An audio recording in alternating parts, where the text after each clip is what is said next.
Assalamualaikum warahmatullahi wabarakatuh. Alhamdulillah, wassalatu wassalamu ala rasulillah Sayyidina Maulana Muhammad Sahbihi wa sallam asma'in.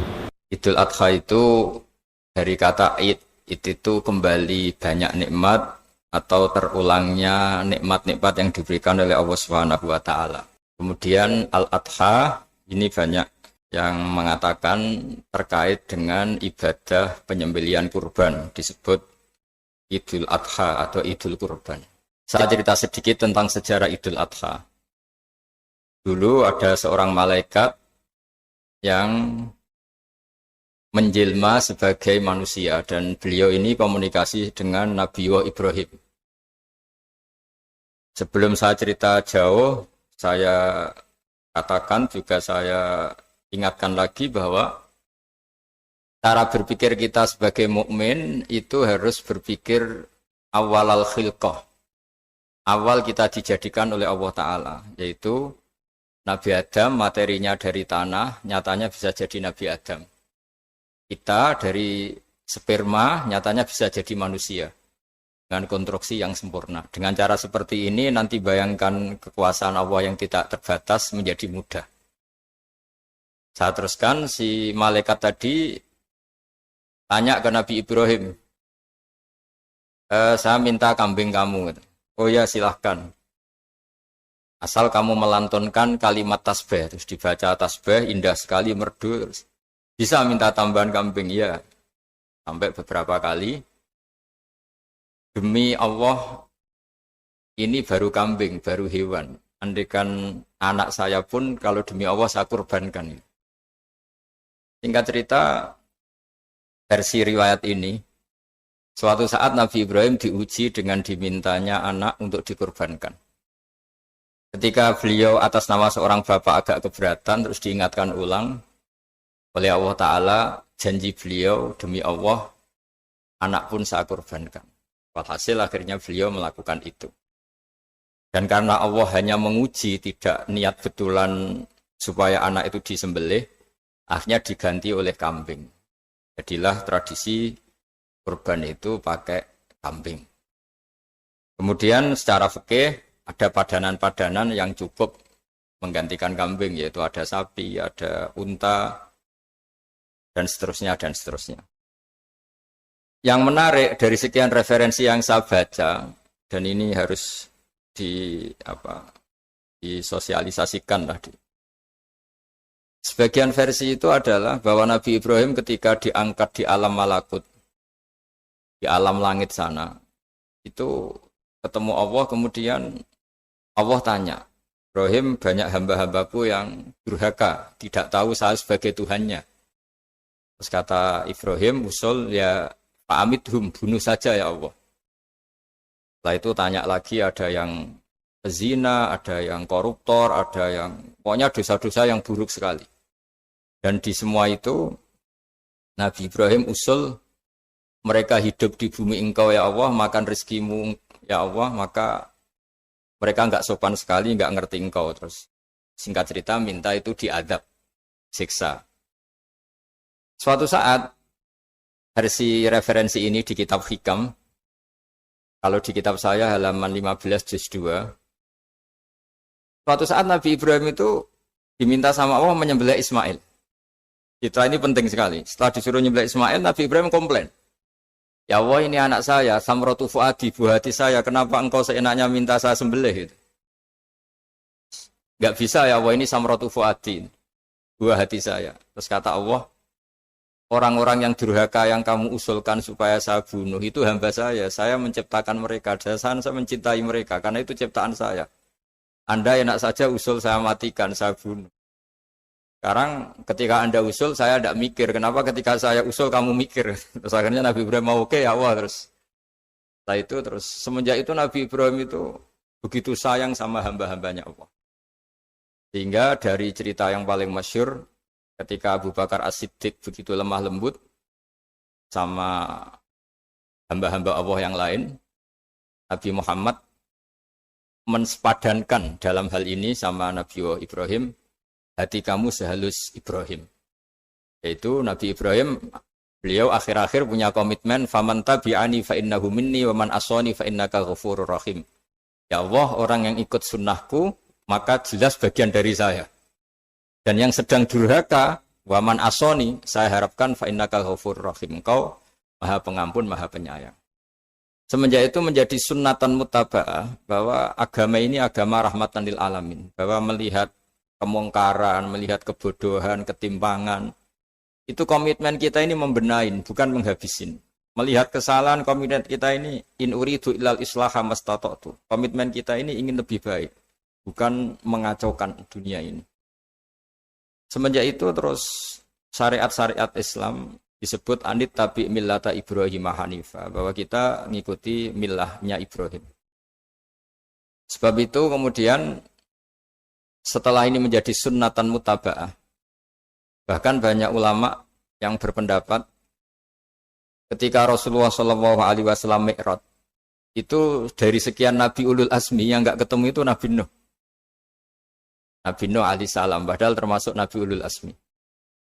Itu banyak yang menganalisis karena Nabi Nuh itu pernah berdoa, Rabbi la tadhar alal ardi minal kafirina dayaro. Nabi Nuh adalah Nabi yang pernah cara Jawa maksudno kaumnya, mendoakan buruk sama kaumnya, dan itu tidak manhaj, tidak metode yang Nabi Muhammad disuruh ikut metode itu, tapi Nabi disuruh ikut manhaj atau pola sosiologi, pola dakwah atau pola sosial yang harus mengikuti Nabi Ibrahim anit tabi millata Ibrahim Hanifa. Nabi Ibrahim itu orang yang sangat lemah lembut, yang ngendikan faman tabi'ani fa innahu minni wa man asani fa innaka ghafurur rahim. Sebab itu teman-teman yang di Kanada, yang di mana-mana, kita ngikuti status ilmu hakikat. Di ilmu manusia, negara ini milik Kanada, milik Amerika, milik Eropa misalnya, atau milik mana sajalah. Tapi di status ilmu hakikat, semua itu milik Allah. Sehingga di antara ciri khas Islam adalah kalau dulu agama-agama lain harus salat di tempat peribadatan mereka. Islam mengatakan ju'ilat lanal ardu kulluha masjidan. Semua bumi Allah itu masjid, tempat sujud. Sehingga orang Islam fa'enama adrokatu sholat, kamu kapan saja ketemu waktu sholat, ya sholat. Semua bumi Allah itu tempat sujud. Sehingga suatu saat sahabat yang biasa siaha, biasa hidup di perantauan, Nabi memberi nasihat, al-bilad biladullah wal ibad ibadullah fahaitsuma asabta khairan fa'akim. Semua negara itu milik Allah, semua hamba dimanapun juga hamba Allah. Kamu di mana saja mendapatkan kebaikan, ya silahkan berdomisili di situ. Saya pernah di Korea, itu asik karena itu yang orang-orang katanya teman-teman. Saya ini di rumah itu enggak kiai, Gus. Sering di sawah, sering di Tegal. Gara-gara di Korea jadi mufti gitu. Karena nggak ada kiainya itu. Jadi orang-orang yang nggak jadi kiai di Jawa, mungkin kalau di luar Jawa atau di luar Indonesia malah jadi kiai gitu. Artinya gini, pentingnya jadi kiai bukan menjadi gagah, itu enggak, tapi begini. Dulu bawaannya rakyat itu kan kalau ke masjid komplain, ada masjid bocor, kayak ada keran yang kurang baik. Tapi kalau sudah jadi kiai itu tahu rasanya. Betapa nata masjid itu susah, ngelola masjid itu susah, nyari imam itu juga susah. Melanggengkan jamaah juga susah. Jadi pentingnya jadi kiai itu bukan gagah-gagahan jadi imam, tapi bertanggung jawab atas proses yang berjalan. Jika dulu di antara nasihat bapak saya, bapak itu termasuk orang yang nggak suka sama orang tawadhu, orang yang sopan. Dulu saya juga iskal itu janggal. Kata bapak, wong tawadhu itu apik, orang sopan itu baik. Tapi biasanya itu cara orang menghindari tanggung jawab. Disuruh jadi kiai nggak mau. Tapi kalau ada kiai salah komplain itu. Disuruh jadi menteri nggak mau. Kalau ada menteri salah komplain itu.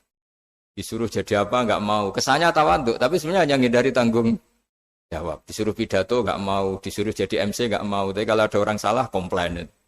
Jika kata bapak tawadhu itu baik, asal tawadhu betul. Gitu. Tapi kebanyakan nggak. Tawadhu itu menghindari tanggung jawab sambil cari salahnya orang lain. Nah ini yang tawadhu yang akhirnya kurang baik.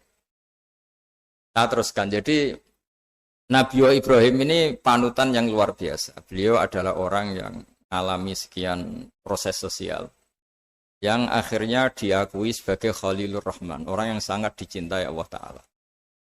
Di antara sebab dicintainya Nabi Ibrahim adalah seperti yang dialami Nabi Adam. Nabi Adam ketika turun di bumi, itu keresahan pertama itu bukan karena kurang makanan atau kurang minuman, itu enggak. Beliau turun di bumi mendapati bangsa yang lain, kalau dalam kitab disebut Banul Jan. Itu dia janggalnya Masya Allah. Ini orang makhluk-makhluk ini kok tidak kenal sama Allah yang menciptakannya. Kan aneh ya kalau kita hidup di Kanada terus nggak tahu PM-nya siapa, Perdana Menterinya siapa, kita hidup di Indonesia nggak tahu presidennya siapa. Itu kan aneh. Kita hidup di kampung nggak ngerti lurahnya siapa aja aneh. Ini hidup di buminya Allah kok tidak tahu Allah itu siapa. Nggak pernah menyebut Allah.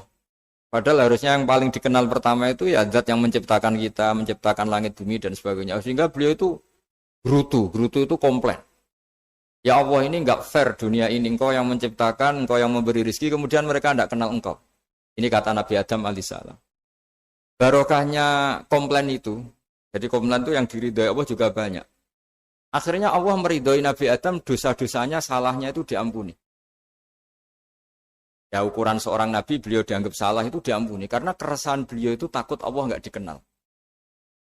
Nah, masjid yang di Kanada di Montreal juga ketakutan kita ini jangan sampai orang Islam tidak punya tempat ibadah.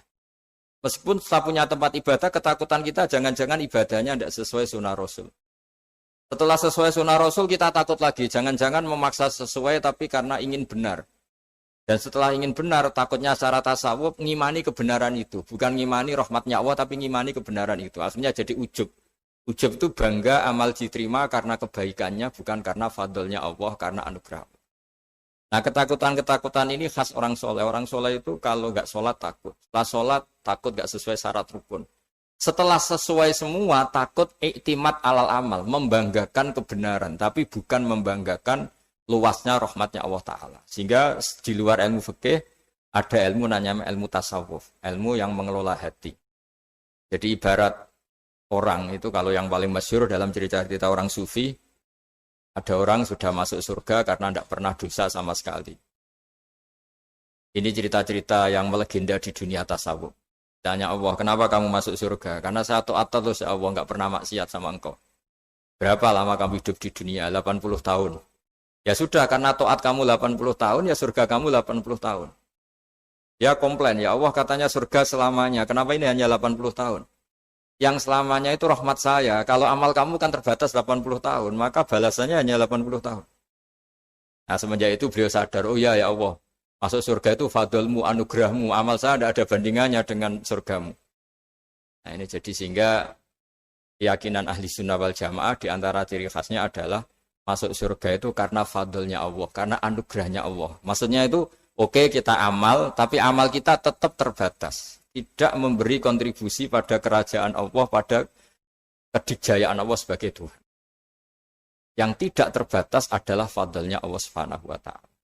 Nah, keresahan-keresahan ini kemudian yang diwariskan oleh para nabi ke ulama-ulama. Di keresahannya ulama itu mirip-mirip keresahan nabi. Nabi dulu itu sampai dakwah, sampai sosialisasi kebenaran itu takut Allah itu la yuzkaru fi mulki. Allah tidak disebut, tidak menjadi aktor. Kan tidak fair kita misalnya nempat di negara orang terus nggak tahu duta besarnya siapa, terus kalau ngurus paspor di mana, ngurus visa di mana. Ini sama, kita hambanya Allah tapi nggak pernah ngurus status kehambaannya. Harusnya kita ngurus status kehambaan kita dengan sholat, berarti kehambaan kita hidup.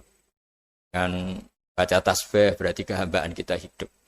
Makanya dalam sebuah ayat disebutkan masuk surga itu gampang. Yang susah itu kamu masuk status kehambaan itu.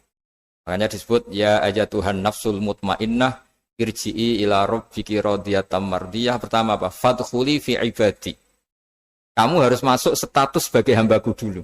Baru wadkhuli jannati, baru kamu masuk surga. Jadi orang boleh nikmati fasilitas negara lain kalau visa paspornya disahkan. Orang boleh masuk surga kalau status kehambaannya disahkan oleh Allah Subhanahu wa Ta'ala. Nah, lalu status kehambaan itu dimulai dari mana? Secara fisik kita sujud.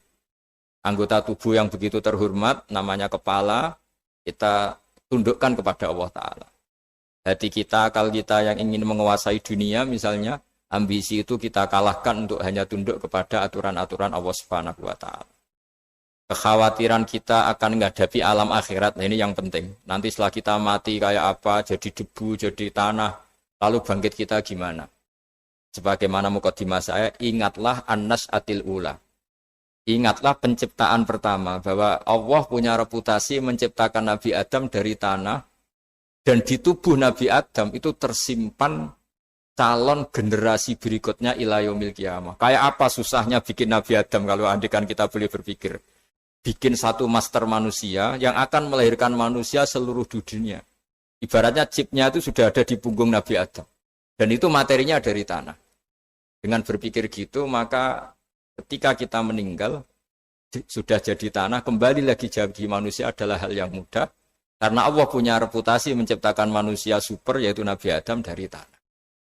Jika setiap kali kita iskal janggal terhadap kekuasaan Allah, kata Allah Ta'ala, Qul yuhyihalladzi ansha'aha awwala marrah.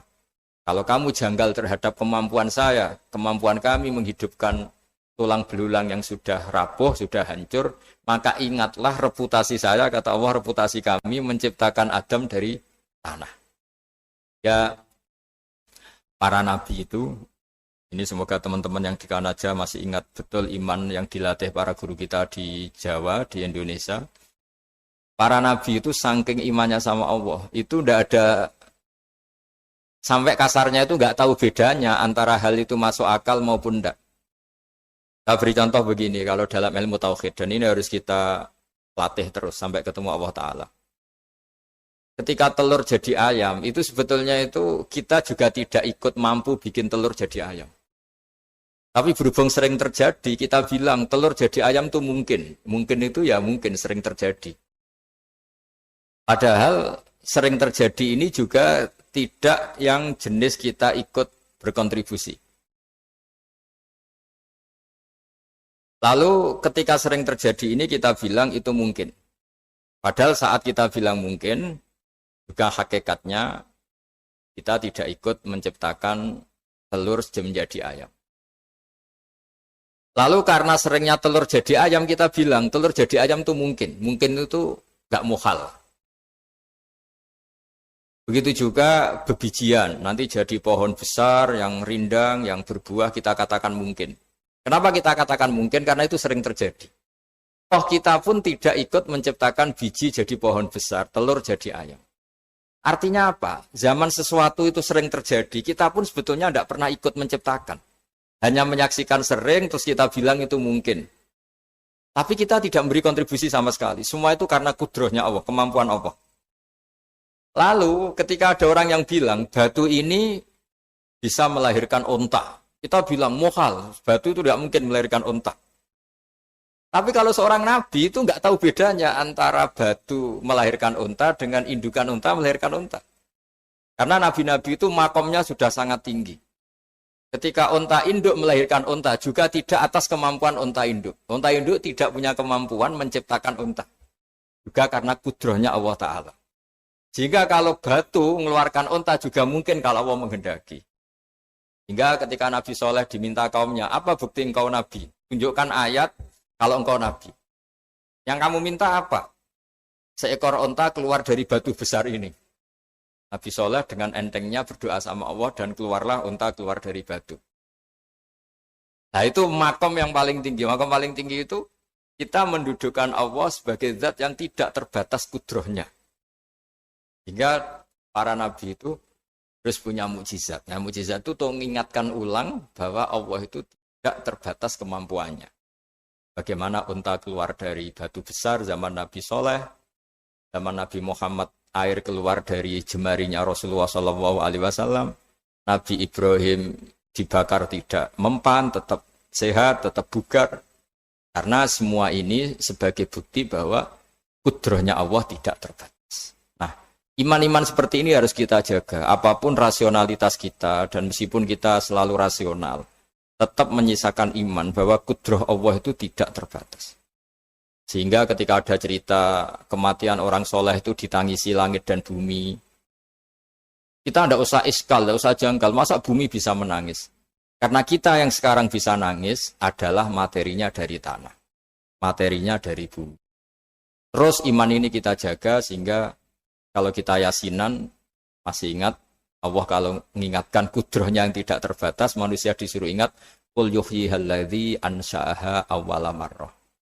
Kamu harus ingat bahwa Allah itu yang menghidupkan kamu, menghidupkan semuanya ketika kamu belum menjadi seperti ini. Jadi intinya itu kita ingat meskipun telur itu lazim jadi ayam, tetap tidak karena kudrohnya ayam itu, tapi karena kudrohnya Allah. Indukan unta melahirkan anak unta juga bukan kemampuan indukan unta, karena ini juga makhluk yang lemah, tapi juga kemampuan Allah Subhanahu wa Ta'ala. Sehingga dengan demikian kita termasuk hamba Allah sesuai target yang diingatkan Allah. Falamma tabayyana lahu qala a'lamu annallaha ala kulli syai'in qadir. Hamba Allah yang baik adalah hamba ketika menyaksikan fenomena apapun, semua itu lita'alamu annallaha ala kulli syai'in qadir wa annallaha qad ahata bi kulli syai'in ilma. Apapun di alam raya ini, semuanya itu bukti bahwa Allah ala kulli syai'in qadir, Allah kuasa, dan Allah meliputi semua makhluknya dalam pandangannya, dalam pantauannya. Jadi saya mohon teman-teman yang di Montreal, yang di Kanada, juga di manapun, harus ingat status hakikat bahwa al-bilad biladullah wal ibad ibadullah fahaitsuma asabta khairan fa'akim. Negara hakikatnya milik Allah, semua hamba juga milik Allah. Di mana saja kamu berada dan menemukan kebaikan, silahkan hidup di situ. Tentu dengan sosialisasi yang baik, baik dengan non-muslim maupun dengan muslim, karena Allah mengajarkan wa qulu linnasi husna. Ajaran Islam adalah rahmatan lil alamin, rahmat bagi semua. Tentu tidak henti-hentinya kita menjelaskan kebenaran yang diinginkan oleh Allah Subhanahu wa Ta'ala. Saya kira demikian karena juga ini di sini sudah malam. Jadi saya mohon maaf mungkin tidak bisa ikuti tanya jawab karena di sini sudah malam, apalagi tadi habis takziah saya karena ya ada mas saya yang sudah sepuh sekali wafat, terus tadi barusan datang. Jadi mohon maaf tidak mengikuti acara mulai pertama. Tapi saya mohon ayat-ayat Quran yang saya terangkan tadi bahwa untuk mensifati Allah kudrohnya tidak terbatas. Ingatlah bahwa kita yang secerdas ini, yang sehebat ini, kita semua manusia yang cerdas begini, matanya bisa melihat, hatinya bisa merenung, otaknya bisa berpikir cerdas. Itu dari materi tanah. Dan Allah mampu. Allah bisa bikin orang miliatan gini dari satu orang manusia namanya Nabi Adam. Kayak apa susahnya bikin konstruksi Nabi Adam kalau boleh dibahasakan. Dan itu Allah punya reputasi mampu. Dengan cara seperti itu kita akan gampang iman bahwa kita setelah meninggal dan menjadi tanah, ya sama seperti kita masih hidup. Zaman kita hidup ya tidak tahu cara kerja jantung kita, nafas kita, uratnya gimana, terus sistem tubuh. Meskipun ilmu medis ngerti mengurai itu, tapi tetap saja yang ngerti tidak menciptakan. Yang menggerakkan jantung organ tubuh kita tetap Allah Subhanahu wa Ta'ala. Dia yang Al-Fa'ilul Mukhtar, dia yang semuanya mengendalikan kita. Artinya zaman kita hidup pun sebenarnya kita yang tidak mengendalikan kita. Nafas kita ya dalam kendali Allah, ikhtiar kita dalam kendali Allah. Sama setelah kita mati juga dalam kendali Allah. Ya guru-guru kita semuanya melatih inna sholati wa nusuki wa mahyaya wa mamati lillahi rabbil alamin. Hakikat ibadah kita, hakikat hidup kita, hakikat mati kita, semuanya tidak dalam kendali kita. Semua itu dalam kendali Allah Ta'ala. Dengan demikian terus kita insya Allah ingin jadi hambanya dulu. Baru setelah jadi hambanya, baru sah menjadi ahli penghuni surganya. Wadkhuli fi ibadi, baru wadkhuli jannati. Masuklah berstatus sebagai hambaku, baru engkau, kalian semua layak menjadi penghuni surgaku. Mohon maaf atas semua kesalahan. Billahi taufik. Wassalamualaikum warahmatullahi wabarakatuh.